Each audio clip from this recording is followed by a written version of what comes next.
Saving money makes you wealthy, but first it makes you lonely. In that exact order, and nobody warned you about the second part. You opened your phone, group chat. Everyone is planning the Bali trip. Flights, villas, the whole thing, 14 messages in 11 minutes. You read every one. You closed the app. Not because you couldn't afford it, because every time you say yes to that, you say no to something that doesn't have a name yet, something further away, something nobody in that group chat would understand if you tried to explain it. You put the phone face down on the table. You've done that before, more times than you can count. And every time something small closes inside you, not breaks, closes, like a door being shut quietly so nobody hears it. There are 7 stages to this. Most people who are building something in silence have lived through all of them without ever having a name for what they were going through. By the end of this, you will. Stage 1. The yes you can't afford to say. It starts with a dinner, or a concert, or a weekend trip that someone announces on a Thursday afternoon like it's nothing. And you want to go. That's the part that doesn't get said enough. You actually want to go. You're not indifferent to the villa in Bali or the floor seats or the restaurant that opened downtown that everyone has been talking about. You want those things. You're human. The wanting is real. But you do the math before you say yes. You always do the math before you say yes. And the math says something your friend's math doesn't say because they're not doing the same math you are. Their math is, can I cover this month? Yours is, what does this cost the future version of me? Those are 2 completely different questions, and they produce 2 completely different lives from the same paycheck. So you say maybe, or you say you'll let them know, or you say yes and then quietly back out 2 days before, and you make up a reason that sounds true enough to hold up under a single question. The worst part isn't missing the trip. The worst part is watching the photos come in while you're sitting at home having made the right decision. You know it was the right decision. You can feel it was the right decision in the specific, sober way that right decisions feel when nobody is congratulating you for making them. But right doesn't feel like anything good at stage 1. It just feels like a loan. Stage 2, the explanation you stop giving. At first you try to explain it. Not the full version. You're not naive enough to sit someone down and explain compound interest to them over brunch. But you try. You say things like I'm trying to be more careful with money right now, or I've got some financial goals I'm working toward. You say it lightly, the way you'd mention you're eating healthier, casually, like it's not a big deal. And the responses you get back teach you something fast. Some people nod and immediately change the subject, because the topic makes them uncomfortable in a way they can't articulate. Some people laugh and say you only live once. Some people look at you with something that isn't quite pity but lives in the same neighborhood, a slight tilt of the head, a softening of the eyes, like you've just told them something sad that they don't want to challenge directly. Nobody says that's interesting, tell me more. Nobody asks what you're building. Nobody mirrors the seriousness back at you, because the conversation you're trying to have requires to examine something they've decided not to examine. And people don't do that at brunch. People don't do that anywhere they didn't arrive intending to have that conversation. So you stop explaining, not bitterly, not dramatically. You just run the experiment enough times to understand the result, and then you stop running it. You start saying I can't make it and leaving it there. No reason attached, no apology padded around it, just a clean, flat no. And the first time you do that, the first time you say I can't make it and don't elaborate, something shifts. It's small, almost nothing. But it's the first moment you stop performing your sacrifice for an audience that was never going to applaud it anyway. Stage 3, the distance that opens without anyone deciding to. Nobody pulls away. That's what makes this stage so hard to name. Your friends don't decide to include you less. You don't decide to drift. There's no argument, no moment you can point to, no falling out that would at least give you something clean to hold on to. Just a gap that appears between you and the people you've known for years and widens slowly without anyone noticing it's happening until it's already happened. They start making plans without the check-in, not maliciously, just efficiently. They know your answer or they think they know it, so they stop asking and start assuming. The group chat moves faster than you can keep up with. The inside jokes are built from evenings you weren't at. The references accumulate and you can follow them, but you weren't there for the original moment. And being able to follow something is not the same as belonging to it. You show up to the things you can make work. A birthday. A lunch that's close enough and cheap enough to say yes to. And you're present when you're there. You're not checked out. You're not performing presence. You actually enjoy it. But there's a layer missing. The layer that comes from being woven into someone's week instead of dropped into their occasion.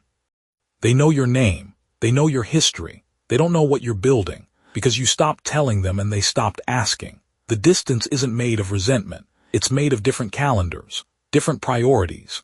The slow gravitational pull of two lives that started in the same place and are heading somewhere slightly different, not dramatically, not irreversibly, but enough that the gap between you requires a little more effort to cross each time.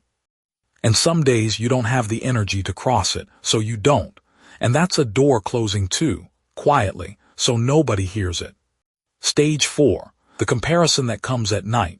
You don't do this during the day. During the day you're focused. You know what you're doing and why. The math is clear and the plan is clear, and you feel in daylight like a person who has figured something out that most people haven't. It's at night that the comparison comes.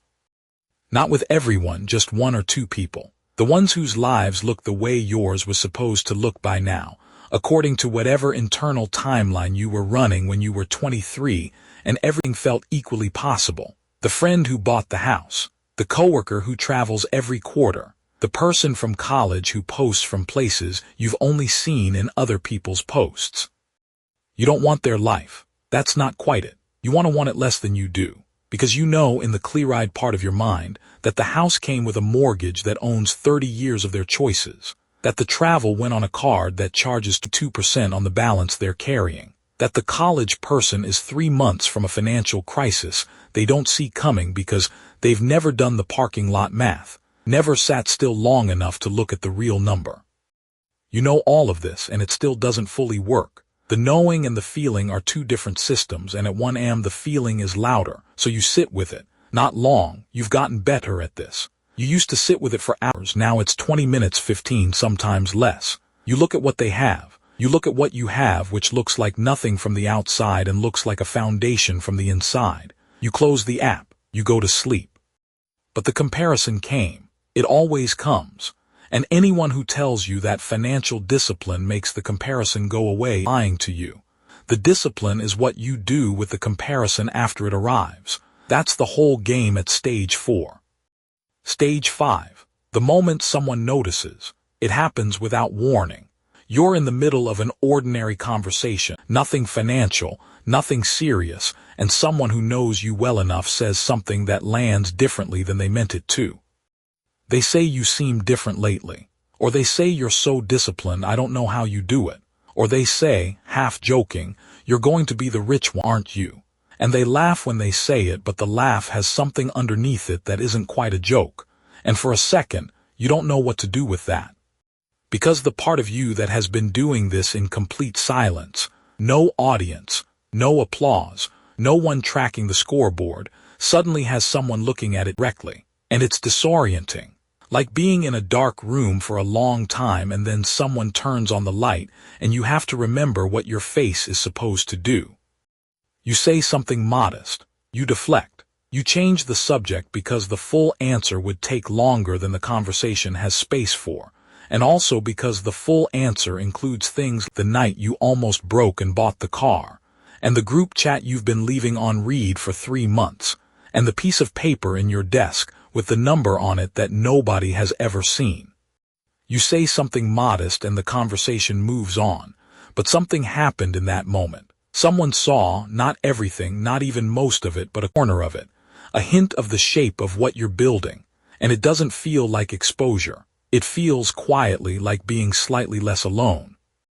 Stage 6. The compound effect becomes visible. There's a morning you won't plan for it, it just arrives when the number is different enough that you stop scrolling past it. Not dramatically different. Not the kind of number that changes your life in an obvious way overnight. Different enough that, when you do the forward math, the math you've been doing privately for years, The date on the other end of it is no longer theoretical. It's close enough to feel real. Close enough that you could tell someone a year and not feel like you were lying.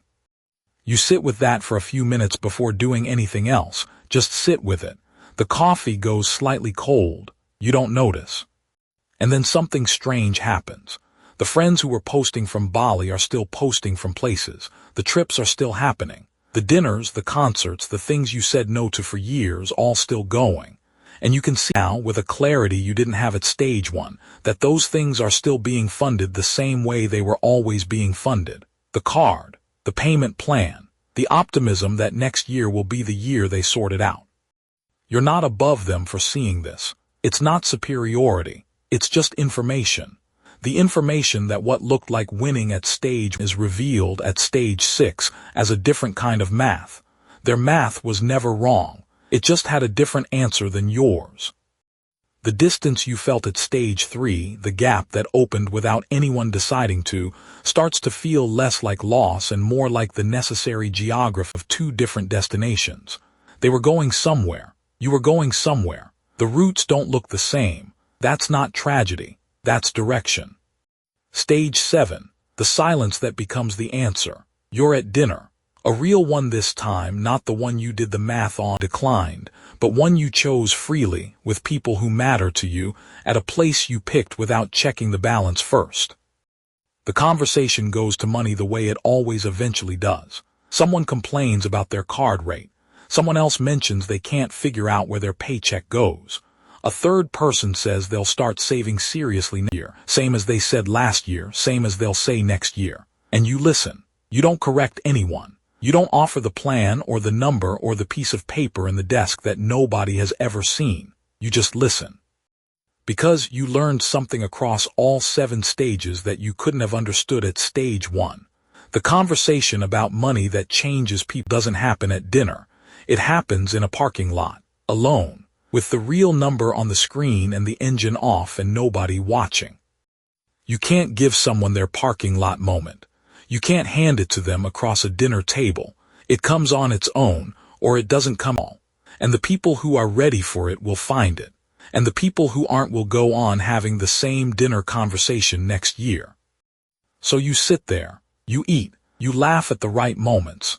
You are fully present at the table in a way that would have been impossible at stage 1, because at stage 1 you were still calculating whether you could afford to be there. Now you're just there. The person across from you asks what your secret is. Not seriously, it's a throwaway question, the kind people ask when they sense something without knowing what they're sensing. They're smiling when they ask it. It's not a real question, but you answer it anyway, quietly, almost to yourself. You say, I just stopped spending money to show people I was fine, and I wasn't fine for a while, and then I was. They laugh. They think you're being modest. You let them think that. Because the full answer is 7 stages long, and the dinner isn't long enough, and they're not ready for the parking lot yet. Saving money makes you wealthy, but first it makes you lonely. That part is real. Don't let anyone tell you it isn't. The group chats you left on read, the trips you didn't take, the explanations you stopped giving, the comparisons that came at one end even when you knew better, the distance that opened without anyone deciding to. All of it was real. All of it cost something. But the person who made it through all 7 stages is not the person who started at stage 1.